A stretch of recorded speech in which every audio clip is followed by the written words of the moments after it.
To accompany my workshop toolkit list for the Amazon and indeed 140, here's a brief video of me just showing you what I've actually got that relates to this list. Let's start off in sequence, the sockets. Here we are, there's my socket set. Now, by and large, I use the long reach sockets mostly. So this is my 1/2 inch drive going from 1/2 inch AF up to 1 inch AF. Then there is my 1/2 inch socket breaker bar.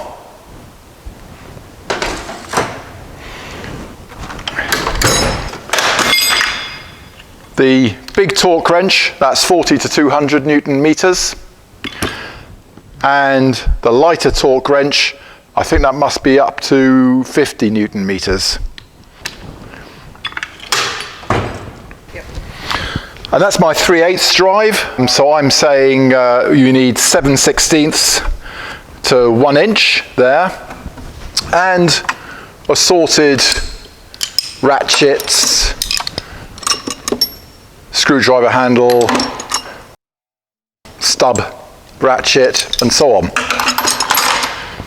This over here is more miscellaneous, except for this batch, which is my 3/8 drive metrics down there. Okay, combination spanners.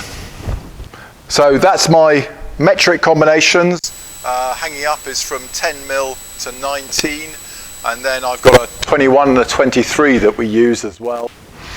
The imperial combinations, plus a set of stubby combination spanners. Again, from 7/16 up to 1 1/16 inch there. So that's my combination spanners. There's a couple of nice to have things up in the top here.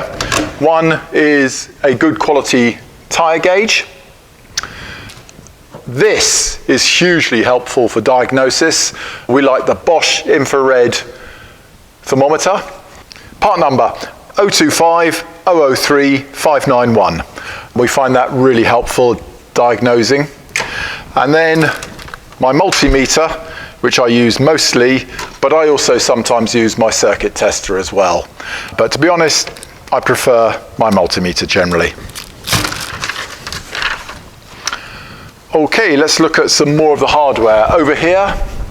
Okay, so my 2 trolley jacks, a nice posh aluminium one and my grunty old steel one, and the 4 axle stands for when working with the wheels off the deck. Other helpful things, that's my favorite oil filter remover, uses the 3/8 ratchet.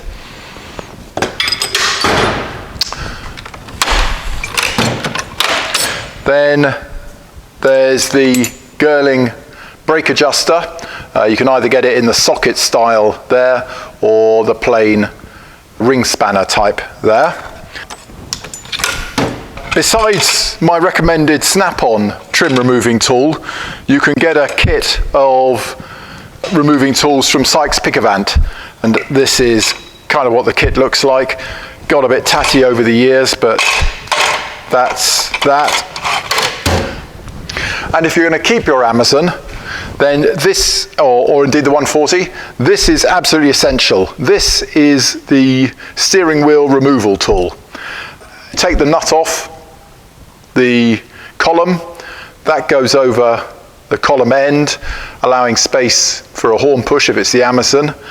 Then you wind the 2 5/16 inch UNC into the holes that are in the steering wheel, and then just wind off the steering wheel with your ratchet here. Very useful tool.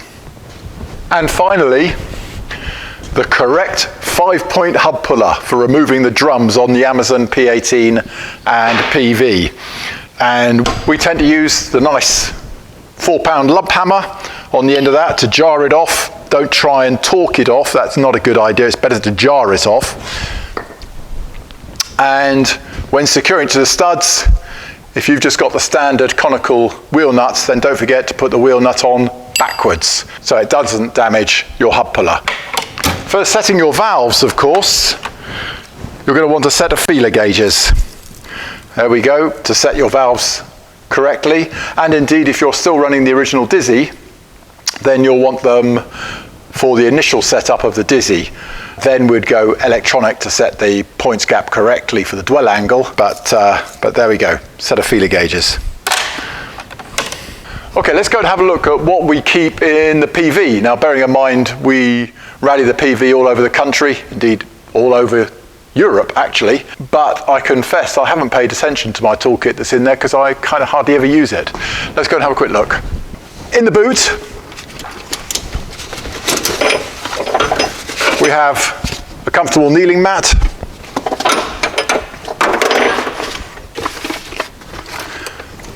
a head torch, which needs batteries,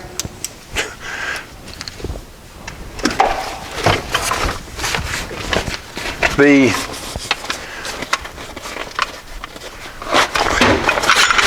jack, and a good quality wheel brace. And of course you must make sure you have some sort of pry bar if you've got the hubcaps on your car. Pry the hubcaps off.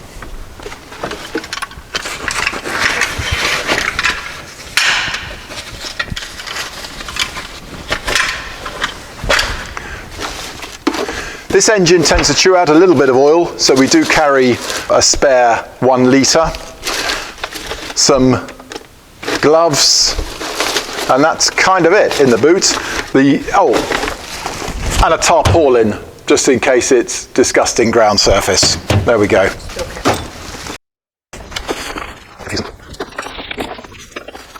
In case you were wondering, the spare wheel is actually in the car for weight distribution. It makes the car a bit tail happy if you keep it in the boot. Then, in the car itself, this is my set of bulbs that I carry.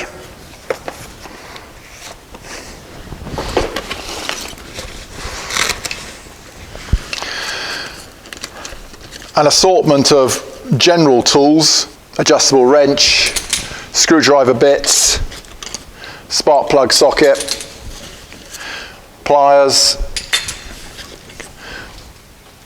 hex drive, set of keys,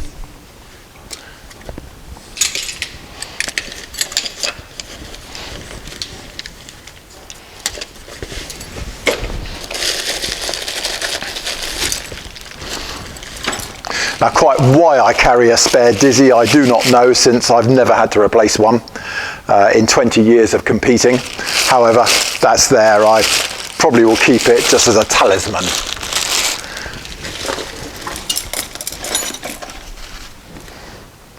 Tow rope,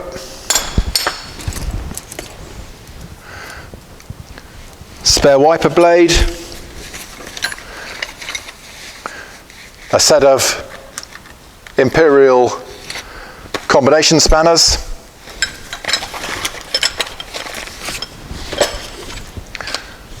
new fan belt,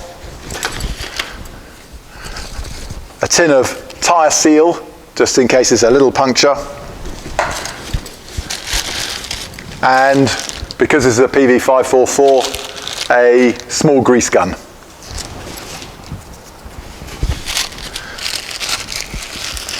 Some insulating tape,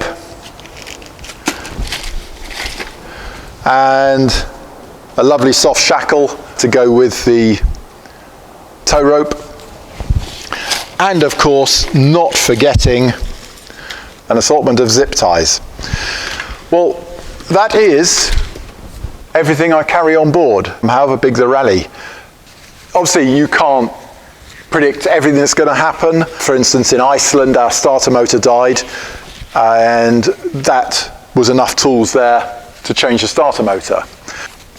So that's what we carry. It served us well for 20 years of competing. In our road car we really only carry the jack and wheel brace. That really is it. And as Emma points out, our Automobile Association card.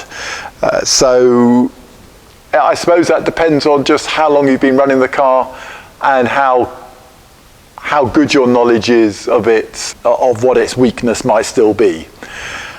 I hope you find that helpful. Thank you.